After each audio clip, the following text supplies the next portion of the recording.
একটাই কথা আছে বাংলাতে, মুখ আর বুক বলে একসাথে, সে হলো বন্ধু। বন্ধু আমার, বন্ধু আমার।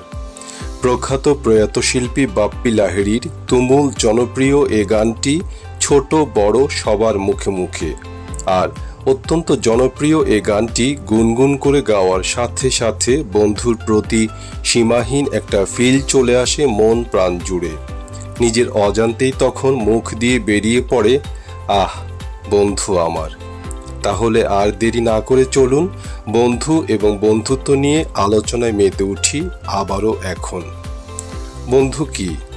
বন্ধু হলো এমন একজন ব্যক্তি যার সঙ্গে আমরা খোলামেলা মন খুলে কথা বলতে পারি, যিনি সুখে দুঃখে আমাদের পাশে থাকেন, যিনি বিশ্বাস, শ্রদ্ধা এবং ভালোবাসার বন্ধনে আবদ্ধ।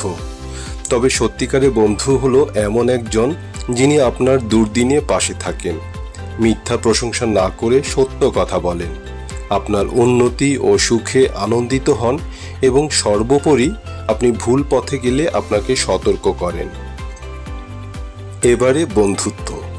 দার্শনিক প্লেটোর মতে বন্ধুত্ব হচ্ছে আত্মার মিলন। কি বুঝলাম?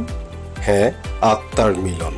আর ব্যাপক আলোচনায় বন্ধুত্ব হলো মানুষের মধ্যে একটি গভীর ও পারস্পরিক স্নেহের সম্পর্ক। এটি এমন একটি বিশেষ ধরনের সম্পর্ক যা সাধারণ পরিচিতি বা স্রেফ সামাজিক যোগাযোগের চেয়েও বেশি গভীর হয়। বন্ধুত্বে একে অপরের প্রতি সহানুভূতি, বিশ্বাস, সমর্থন এবং পারস্পরিক শ্রদ্ধা বোধ থাকে। বন্ধুরা একে অপরের সাথে সময় কাটাতে পছন্দ করে, সাধারণ আগ্রহ বা অভিজ্ঞতা ভাগ করে নেয় এবং একে অপরের প্রতি ইতিবাচক ও সহায়ক ভূমিকা পালন করে। বন্ধুত্বের বৈশিষ্ট্যগুলো বিশ্লেষণে দেখা যায় বন্ধুরা একে অপরকে ভালোবাসে এবং নিজেদের প্রতি গভীর স্নেহ অনুভব করে। এই বন্ধুত্বের মূল ভিত্তি হলো একে অপরকে শ্রদ্ধা করা এবং কঠিন সময়ে একে অপরের পাশে দাঁড়ানো। তাছাড়া একে অপরের প্রতি বিশ্বাস রাখা এবং সৎ থাকা বন্ধুত্বের জন্য অপরিহার্য। বন্ধুত্বের মধ্যে সহানুভূতি থাকা উচিত এবং একে অপরের অনুভূতি, অভিজ্ঞতা বুঝতে পারা উচিত। বন্ধুরা একসাথে সময় কাটাতে পছন্দ করে এবং তাদের ভালো ও খারাপ অভিজ্ঞতা একে অপরের সাথে ভাগ করে নেয়। আচ্ছা, কেন আমরা এত বন্ধু বন্ধু করি? কি আছে এই বন্ধুর মাঝে? বন্ধুত্বের গুরুত্বটাই বা কি? একটু ধীরে বন্ধু, বলছি। আসলে বন্ধুত্ব মানুষের মানসিক স্বাস্থ্য এবং সামগ্রিক সুস্থতার জন্য খুবই গুরুত্বপূর্ণ। ভালো বন্ধু থাকা মানে জীবনে সমর্থন এবং সঙ্গীর উপস্থিতি। তাছাড়া বন্ধুত্বের মাধ্যমে মানুষ একে অপরের কাছ থেকে অনেক কিছু শিখতে পারে এবং নিজেদের জীবনে ইতিবাচক পরিবর্তন আনতে পারে। একটি বিখ্যাত উক্তি হলো, বন্ধু হলো সেই ব্যক্তি যে তোমার সব কথা জানে কিন্তু তারপরও তোমাকে ভালোবাসে। ঠিক তাই, বন্ধুত্ব জীবনের আনন্দকে আরও বাড়িয়ে তোলে এবং দুঃখের সময়ে সাহস যোগায় আমাদের। মোদ্দা কথা, বন্ধুত্ব একটি মূল্যবান সম্পদ যা জীবনের পথ চলাকে আরও সুন্দর ও অর্থবহ করে তোলে। কিন্তু থমাস কার্লাইন এর ভাষায় বন্ধুত্ব একবার ছিঁড়ে গেলে পৃথিবীর সমস্ত সুতো দিয়েও রিপু করা যায় না। তাই এই বন্ধুত্ব না ছেঁড়ার জন্য আমাদের বন্ধু নির্বাচনে সচেতন হতে হবে।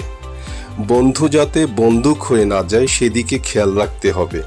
যারা শুধু নিজের স্বার্থের কথা ভাবেন, যারা বিপদে পাশে থাকেন না, যারা গোপন কথা অন্যদের বলে দেন কিংবা যারা হিংসা ও ঈর্ষা বোধ রাখেন, এমন মানুষের সাথে বন্ধুত্ব করতে সতর্ক থাকতে হবে।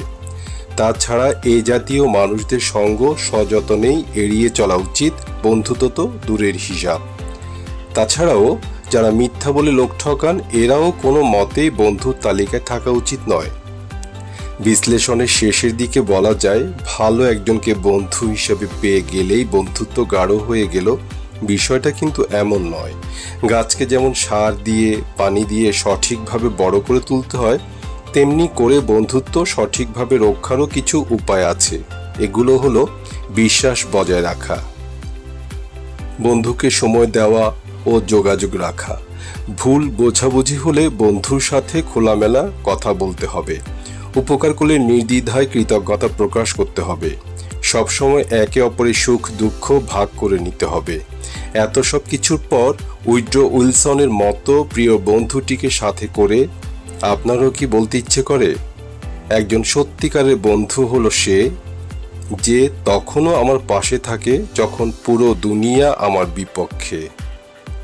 জয়তু বন্ধু, জয়তু বন্ধুত্ব।